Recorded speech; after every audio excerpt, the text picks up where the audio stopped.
Spoken English by BK Singh में आपका स्वागत है. Today I will talk about some important tips how to speak English fluently and confidently.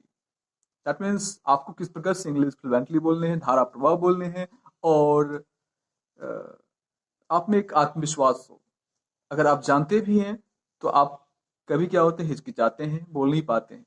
सबसे main reason क्या है कि आप एक इनिशियल लेवल पे आप काम नहीं करते हैं.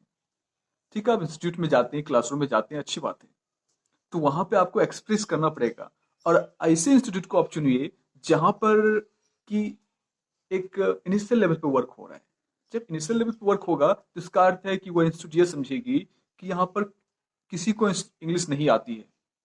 तो तब आप आपके दिल में जो भी है आप क्या कीजिएगा, एक्सप्रेस कीजिएगा. You will express your self in what ever manner you want.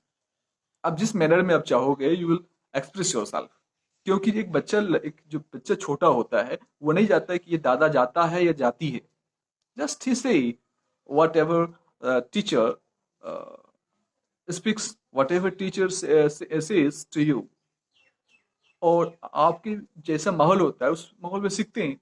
तो आपको एक पहले इनिशियल लेवल पे एक पौधे जो होते हैं उस पर काम करना स्टार्ट होगा.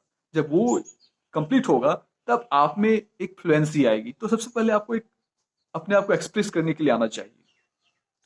तो इसके अलावा कई सारे हमारे पास टिप्स हैं.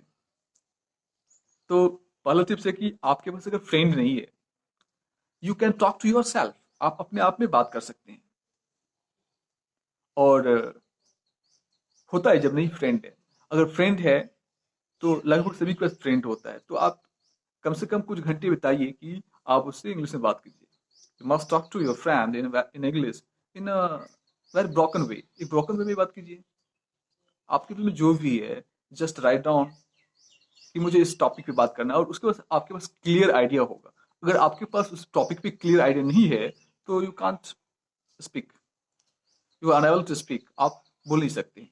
जैसे आपसे पूछा जाता है इंटरव्यू में कि आपको आपका जिले के नाम क्या है, आपके घर के नाम क्या है, आपके पापा के नाम क्या है. यू स्पीक, बोल देते हो. उसमें कोई हिचकिचाहट नहीं होती है जनरली 90%. लेकिन आपसे पूछ दिया जाता है कि एक कोरोना वायरस सिचुएशन है और इसमें आप कोई डीएम बना दिया जाए तो आपका जो योगदान होगा, आपकी जो स्ट्रेटजी होगी, रणनीति होगी, आप बताइए. तो आप सोचने लगते हो कि मुझे यहाँ पर इंटरव्यू पास भी करना है, साथ साथ हमारे जो आंसर होने चाहिए वो अच्छे होने चाहिए. तो आप कंफ्यूज हो जाते हो क्या होनी चाहिए. तो अगर आप उसके बारे में एक फ्लुएंटली एक कह सकते हैं कि अपने दिल से, खुले दिल से अगर बात कर लेते हैं कि अच्छा अच्छा ये रणनीति होनी चाहिए तो वी विल सचमुच में हम सक्सीड करेंगे. तो और मेन चीज ये है कि आपके पास जो है ना कुछ आइडियाज क्लियर होनी चाहिए. और आप एक लास्ट टिप्स ये है कि आप धीरे धीरे बोलना चाहिए. क्योंकि धीरे धीरे आइडियाज आएंगे, उस आइडियाज को आप प्रेजेंट करोगे दूसरों के सामने. इससे क्या होगा कि आप बहुत ही बेटर तरीके से बिना हिचकिचाहट फ्लुएंटली बोलना है. बहुत ही आसान शब्दों में बोले तो कि आप एक जनरल लैंग्वेज है, एक लैंग्वेज इंग्लिश, नथिंग एल्स. इसके अलावा और कुछ नहीं है. हाँ, इसका इंटरनेशनल यूज ज़्यादा है तो हम क्या करते हैं, इसका ज़्यादा प्रयोग करते हैं. Thank you.